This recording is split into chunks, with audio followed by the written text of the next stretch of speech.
Hello बच्चों, this is your biology educator Akansha Pandey. So today's topic will be blood. This is the topic of class 11th. ये class 11th का topic है body fluid and circulation.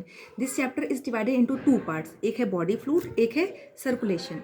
Circulation में we will talk about the heart and the chambers, all about that. This is the complex part of this chapter. And the body fluid is a little bit easy according to me. So हम easy से start करेंगे. जो body fluid होता है वो blood है, जो कि हमारे पूरी बॉडी में होता है. जो ब्लड होता है वो एक स्पेशलाइज्ड कनेक्टिव टिश्यू होता है. कनेक्टिव टिश्यू आपने क्लास 10th में पढ़ा होगा. Connective tissue it's binds together different part of the body. वो हमारे different part of the body को बाइंड्स करता है, जैसे कि बोन, जैसे कि कार्टिलेज, जैसे कि टेंडन, लिगामेंट. ये सारी चीज़ें जो होती हैं हमारे different part of the body को बाइंड करने के लिए काम करती हैं. लेकिन इन सभी के पास फाइबर होता है, ये एक जगह जम सकती हैं. लेकिन बॉडी फ्लूइड जो होता है उसमें फाइबर नहीं पाया जाता. जो बॉडी फ्लूइड है वही ब्लड है. वो रहता है in the form of fluid, मतलब कि वो फ्लो करता है, उसमें फाइबर नहीं पाया जाता है. ये नीट का क्वेश्चन है. No fibre in a body fluid, that is blood. हम लिम्फ के बारे में भी बात करेंगे, वो भी बॉडी फ्लूइड होता है. आगे हम चलते हैं. जो ब्लड होता है वो स्पेशलाइज्ड कनेक्टिव टिश्यू होता है. स्पेशलाइज्ड इसलिए होता है क्योंकि उसके पास फाइबर नहीं पाया जाता है.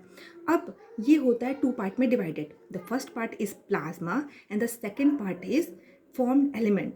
प्लाज्मा इटसेल्फ, प्लाज्म का मतलब होता है वाटर. ब्लड कंटेन वाटर, लेकिन वो प्लाज्मा वाले पार्ट में वाटर कंटेन करता है. प्लाज्मा एक, जैसे साइटोप्लाज्म सुना होगा, न्यूक्लियोप्लाज्म सुना होगा, ये सारी चीज़ें जो होती हैं वो वाटर को शो करती हैं. तो प्लाज्मा के पास 90 से 92%, 90 to 92% वाटर कंटेन करता है plasma, that is present in a blood. Plasma बहुत ज़्यादा इंपॉर्टेंट होता है. अगर मैं बात करूँ ब्लड की, blood is divided into plasma and the second one is formed element. Plasma जो होता है वो 55% पाया जाता है ब्लड में, और फॉर्म्ड एलिमेंट जो होता है वो 45% पाया जाता है. 55% क्या पाया जाता है? प्लाज्मा. 45% क्या पाया जाता है? Formed element. फॉर्म्ड एलिमेंट नाम सुन के ही लग रहा है कुछ एलिमेंट बन रहे हैं. फॉर्म मतलब क्या? कुछ बनना, मतलब ये बनेगा अभी. इसमें हम पढ़ेंगे फॉर्म्ड एलिमेंट में. ये भी टू पार्ट में डिवाइडेड है. एक है ब्लड सेल्स, एक है प्लेटलेट्स. ब्लड सेल्स में we will talk about RBC, WBC. और जो यहाँ पे हम बात करेंगे प्लेटलेट्स की, वो फ्रेगमेंट्स होते हैं. वो सेल को बीच बीच में से कट कर, क्योंकि सेल का जो न्यूक्लियस होता है वो बहुत बड़ा होता है, उसको कट करके यूज किया जाता है.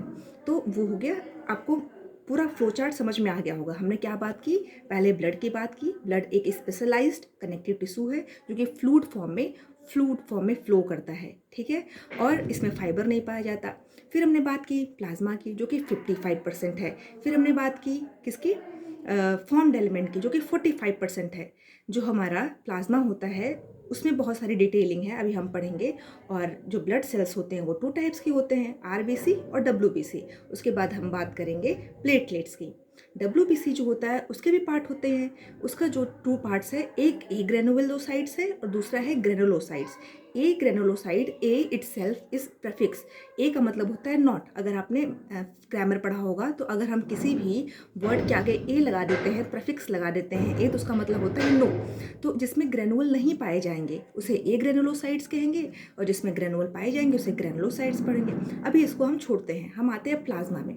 प्लाज्मा में 90 से 92% क्या पाया जाता है? वाटर. उसके बाद अब वेरी इंपॉर्टेंट, उसमें प्रोटीन पाया जाता है. 6 to 8% उसमें प्रोटीन पाया जाता है. प्रोटीन बहुत ज़्यादा इंपॉर्टेंट होता है. 3 तरीके के प्रोटीन पाए जाते हैं. पहला जो प्रोटीन होता है वो फाइब्रिनोजेन होता है. दूसरा जो होता है वो एल्ब्यूमिन होता है. तीसरा जो होता है वो ग्लोब्यूलिन होता है. इन तीनों का अपना अपना बहुत ज़्यादा इंपॉर्टेंस है ब्लड में. आइए जानते हैं इसके बारे में. पहला जो हमारा, हमने फाइब्रिनोजेन की बात की, ये क्लॉटिंग फैक्टर के लिए रिस्पॉन्सिबल होता है. अब ये हमेशा नहीं एक्टिव रहता है. ये जब एक्टिव होता है जब हमें चोट लग जाती है, तभी ना हमारे ब्लड से खून बहेगा. ब्लड से खून बह रहा है तो कुछ देर बाद ऐसा होता है कि वो जमने लगता है. जो खून होता है, मान लो मेरे हाथ में यहाँ पे चोट लगी है, कुछ देर बाद ये हमेशा तो फ्लो करेगा नहीं, तो फिर हमारे सारी के सारी बॉडी का ब्लड जो होगा वो तो निकल जाएगा. तो there is one thing that is present in a blood, in plasma, fibrinogen named protein. वो प्रोटीन जो होती है वो रिस्पॉन्सिबल होती है for what? For the clotting factor. अब यहाँ पे मान लो मुझे चोट लगी, यहाँ से खून बह रहा है, एक समय आएगा after some time start to clot here. तो क्लॉट होने के लिए यहाँ पर एक क्लॉटिंग फैक्टर है जो कि यहाँ पे फाइबर बनाना शुरू कर देगा, धीरे धीरे फाइबर बनाना शुरू करेगा। अगर ध्यान से देखना, चोट लगी हुई है तुम्हें और यहाँ पे धीरे धीरे करके ना ब्राउनिश कलर की एक कवरिंग होना स्टार्ट हो जाती है।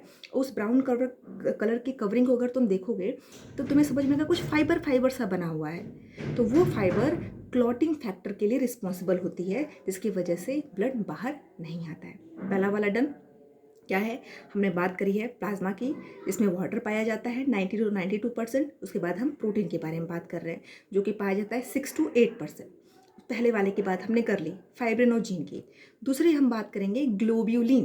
Globulin itself known as a, आपने सुना होगा IgA, IgB, IgE इसके बारे में। तो IG का जो फुल फॉर्म होता है वो इम्यूनोग्लोबुलिन होता है।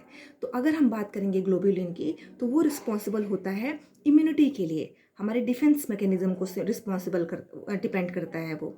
तो अगर हमें मान लो कोई फॉरेन पार्टिकल्स होते हैं वो हमारे अंदर आ जाएंगे, वायरस की बात अगर करते हैं, किसी भी तरीके का वायरस हमारे अंदर आ गया तो हमारे अंदर की जो प्रोटीन होती है, स्पेशली अगर हम ग्लोबुलिन की बात करें, वो एक्टिव हो जाता है उससे फाइट करने के लिए और उसको मार के वहीं भगा देगा, जिसकी वजह से हमें प्रॉब्लम ना हो। तो जो ग्लोबुलिन है वो मैकेनिज्म रिस्पॉन्सिबल करता है इम्यूनिटी फैक्टर के लिए। तीसरा वाला जो हम बात करेंगे एल्ब्यूलिन प्रोटीन। एल्ब्यूमिन प्रोटीन जो होता है वो मेंटेन करता है ऑस्मोटिक प्रेशर को और ये मेंटेन करता है हमारे ब्लड के पीएच को भी। ब्लड की पीएच कितनी होती है इफ़ यू नो, 7.4 पीएच होती है। ना ही ये बहुत ज़्यादा बेसिक या फिर बहुत ज़्यादा एसिडिक ना हो जाए। तो जो एल्ब्यूमिन प्रोटीन पाया जाता है प्लाज्मा में वो इस चीज़ को मेंटेन करके रखता है। Water done, protein done. Ion, इसमें आयन पाए जाते हैं sodium, potassium, calcium, bicarbonate, H+ ion पाए जाते हैं, बहुत सारे आयन पाए जाते हैं। ये आयन सच में अपने आप में बहुत बड़ा काम करते हैं। लाइक मान लो फिर से भाई, अगर चोट लग गई तो कैसे हमारे ब्रेन को पता चलता है कि मेरे यहाँ पे हाथ में चोट लगी, हमारे पैर में चोट लग गई। हमारे पास बहुत सारे नर्वस सिस्टम है और ये नर्वस सिस्टम के पास मैसेज पहुँचाने का काम आयंस करते हैं। यहाँ पे चोट लगी और दिमाग में चला गया तो ये नर्वस सिस्टम, स्पेशली जो नर्व्स हमारे सिग्नल्स को पहुंचाने का काम करती हैं वो सोडियम और पोटेशियम करती हैं। ऐसे ही हमारे बॉडी में वाटर बैलेंस करने का काम, क्योंकि हमारे बॉडी में 70% ऑफ वाटर होता है, तो उसको बैलेंस करने के लिए वाटर क्या, H2O ना, तो H+ और OH- ये भी तो आयंस हैं।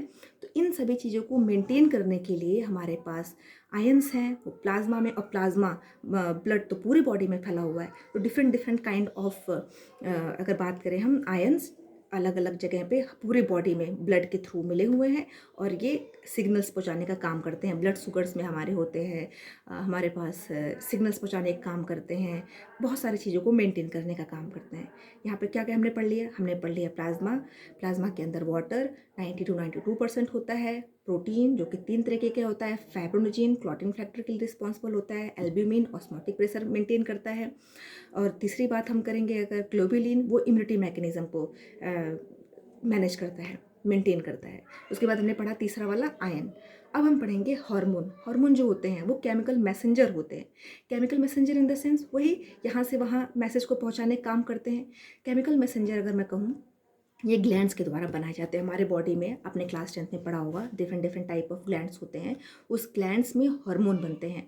जैसे कि एग्जांपल मैं दूं इंसुलिन के बारे में। इंसुलिन हमारे एब्डोमिनल कैविटी में पेनक्रियास पाया जाता है बच्चों, लीफ लाइक स्ट्रक्चर होता है, उसमें इंसुलिन फॉर्मेशन होती है। तो जो ब्लड में कितना शुगर रहना चाहिए उसको मेंटेन करने के लिए, उसको कंट्रोल करने के लिए इंसुलिन नाम का एक हार्मोन पाया जाता है। उस हार्मोन के थ्रू हमारे ब्लड में शुगर मेंटेन होता है। ऐसे ही क्या होता है, कभी कभी एक डायबिटिक पेशेंट होते हैं, उसके अंदर बहुत ज़्यादा ब्लड में शुगर बनना शुरू कर देता है, तो फिर उसको डायबिटीज़ हो जाती है, क्योंकि वो हार्मोन जो होते हैं वो बहुत ज़्यादा बनना शुरू कर देते हैं। ये स्ट्रेस की वजह से होता है।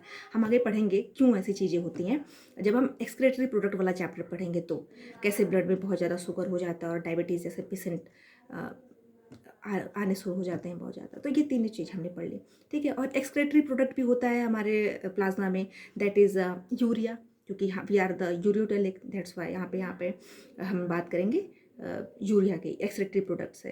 और भी बहुत सारी चीज़ें हैं, लेकिन these are the enough thing.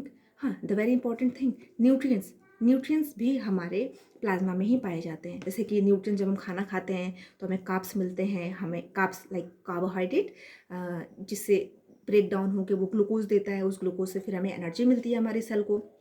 फिर दूसरी बात करें फैटी एसिड, अगर ऑयल या घी जैसी चीज़ें खा रहे हैं तो फैटी एसिड मिलेगी वहाँ से हमें। और फिर हमें अमीनो एसिड, अगर हम प्रोटीन की कोई चीज़ें खा रहे हैं तो अमीनो एसिड मिलेगी, है ना। ऐसे ही धीरे धीरे करके बहुत सारे न्यूट्रिएंट्स हमारे प्लाज्मा में पाई जाती हैं, लेकिन ये ना ट्रांजिट होती है। ट्रांजिट इन द सेंस ये कभी कम कभी ज़्यादा हो सकती है, क्योंकि जब हम खाना खाएंगे तो कार्बोहाइड्रेट हमने ज़्यादा खा लिया, प्रोटीन हमने ज़्यादा खा लिया, मान लो ऑयल और घी हमने ज़्यादा खा लिया, तो प्लाज्मा में ना इसकी वैल्यू ज़्यादा हो जाती है। लेकिन ये ऐसे एज वेल एज ये कम भी होती है, तो ये फिक्स नहीं है, इसलिए हम ट्रांजिट कह सकते हैं इसको। और दूसरी बात, अगर हम बात करेंगे प्लाज्मा में वाटर की, तो ये 90 से 92%, 90 to 92% पाया जाता है। प्रोटीन 6 to 8%, ये फिक्स है, लेकिन न्यूट्रिएंट्स फिक्स नहीं है। I hope you understand. Now the last one, serum. एक टर्म आता है सीरम बच्चों, नीट का वेरी इंपॉर्टेंट टर्म है। सीरम जो होता है उसमें मैंने क्लॉटिंग फैक्टर अगर निकाल दिया पूरे प्लाज्मा में से, प्लाज्मा में क्या क्या था, वाटर था, आयरन था, हार्मोन था, न्यूट्रिएंट्स था, and the protein very important, ये सारी चीज़